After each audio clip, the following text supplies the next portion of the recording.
قد تكون هذه المقابلة الأخيرة مع ميسي هي الأفضل في مسيرته كلها.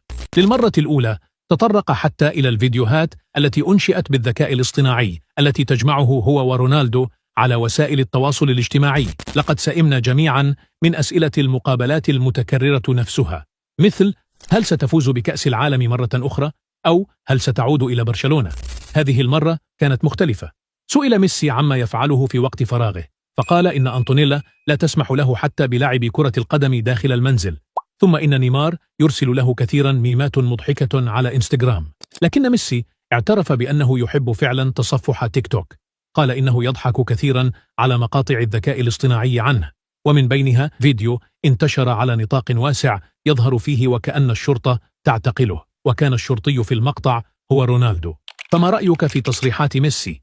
وهل كنت ستنزعج لو تم استعمال صورتك مع خصمك اللدود مثل ما حصل بين ميسي وكريستيانو رونالدو؟ شاركنا رأيك في التعليقات.